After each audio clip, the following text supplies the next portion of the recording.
Bonjour tout le monde! Eh bien, aujourd'hui, à Chronique d'un bouddhiste urbain en plein milieu de Montréal, moi, je vais passer la soirée de ce beau samedi du mois de mai, samedi de pleine lune, à célébrer l'éveil, l'illumination de Bouddha, un de mes guides dans la vie à travers les pratiques comme ses enseignements. Et pourquoi c'est important, je trouve, pour nous tous de se rappeler le message et l'enseignement de Bouddha? C'est parce que Bouddha, non seulement il a révélé des techniques qui, près de 2500 ans plus tard, sont encore des pratiques qui font en sorte qu'on peut trouver des sources de bonheur à l'intérieur de soi, qu'on peut se libérer du stress, qu'on peut réapprendre à vivre avec plus d'harmonie et d'équilibre intérieur, mais aussi parce que c'est des enseignements qui nous guident autant au niveau psychologique, au niveau de nos relations avec les autres, nos relations humaines, que dans une démarche plus spirituelle de développement de soi.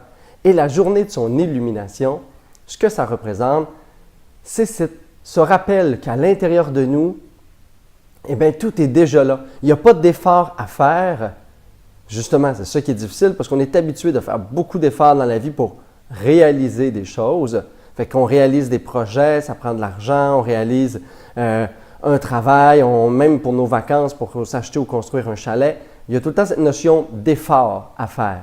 Eh bien, Bouddha, ce qu'il nous a dit, c'est arrêtez de construire à l'intérieur de vous des histoires, un passé, des espèces de forteresses d'identité sur tout ce que vous êtes, ce que vous n'êtes pas, de jugement, de croyance.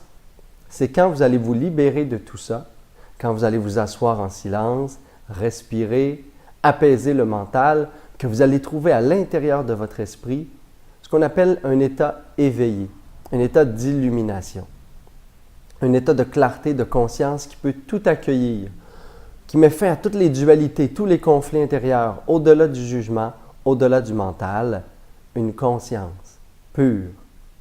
Et c'est là où le symbolisme de la pleine lune nous inspire. C'est pour ça qu'on célèbre l'illumination de Bouddha pendant ce moment-là de l'année, parce que la pleine lune, c'est justement l'ego brut, l'être brut que nous sommes.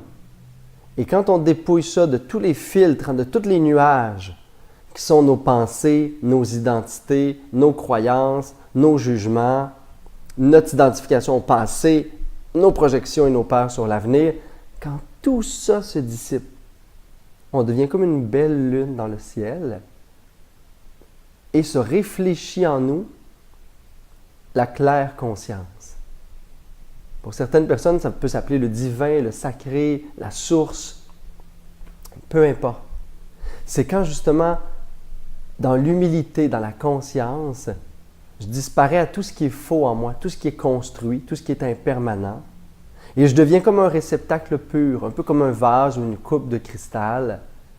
Et à l'intérieur de moi, il y a comme une eau primordiale, il y a un petit lac. Et ce lac-là de la conscience peut refléter la claire conscience. Et là, à l'intérieur de moi, comme la lune, je peux refléter la conscience pure de Bouddha que je peux imaginer en face de moi. Ou je peux juste imaginer cette lune ou un soleil qui se réfléchit en moi et qui illumine tout mon être.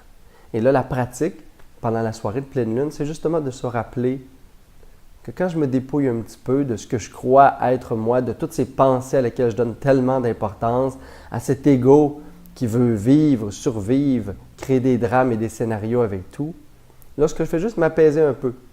Et ça vous arrive, ça vous arrive naturellement quand vous êtes dans la nature, quand vous marchez dans le bois, quand vous voyez une beauté, quand vous fixez un bébé du regard, l'ego arrête. Waouh! Je disparais et je deviens l'objet que je contemple. À la pleine lune, comme ça, on imagine la lune au-dessus de nous, qui représente l'état éveillé, potentiel de tous les êtres vivants et aussi de moi-même, l'état que Bouddha a atteint dans son histoire et dans ses pratiques. Et parce que je m'apaise, je laisse cette lumière-là rentrer en moi et naturellement, il y a un calme, il y a une paix, il y a une vibration supérieure qui m'habite, qui m'amène à générer des pensées de sagesse, avoir du recul sur tout ce qui m'affecte et voir avec un petit peu plus de conscience le monde, les événements, mes relations et ainsi de suite.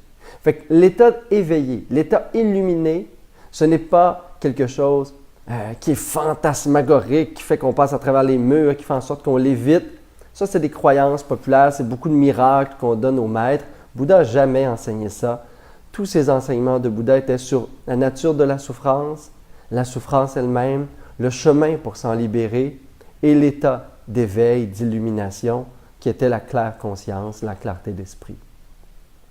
Alors pour ça, je vous invite à une petite pratique ce soir ou cette semaine. La lune est encore belle. Juste vous rappeler, prendre un court instant pour vous rappeler que vous n'êtes pas ces pensées-là, vous n'êtes même pas ce corps-là. Vous êtes une parfaite conscience. Vous êtes un réceptacle pur d'une conscience, d'une âme, d'une part immortelle qui vibre en vous. Et pour retrouver cette part-là, il faut arrêter de cristalliser sa pensée, son identité sur nos corps de souffrance ou nos corps d'ego. Respirez calmement. Imaginez que vous devenez un vase creux, un vase pur, comme du cristal, et qu'à l'intérieur, vous êtes creux, vidé, tout ce que vous croyez être. Devenez présent, disponible. Et imaginez qu'au-dessus de vous, il y a une source lumineuse, que ce soit le soleil, la lune, pour moi, ça peut être un Bouddha. Et imaginez que cette lumière-là se réfléchit naturellement en vous et devenez un corps de lumière. Réalisez la pure clarté qui est en vous. Et respirez dans cet état-là un pur instant. S'il y a des pensées qui viennent, accueillez-les et acceptez-les. Et restez là le plus longtemps possible, dégustez cet état. Et rappelez-vous au quotidien qu'il n'y a pas d'effort à faire pour atteindre l'illumination, c'est le contraire. L'état d'éveillé, c'est un état où je cesse de résister à ce qui est. Je génère une vision claire de ce qui m'entoure, de ce que je suis.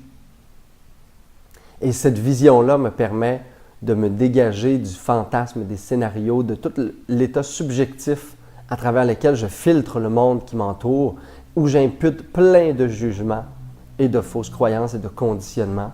Et quand je suis libéré de tout ça, et je vis beaucoup plus librement, avec beaucoup plus de légèreté, beaucoup plus d'enthousiasme.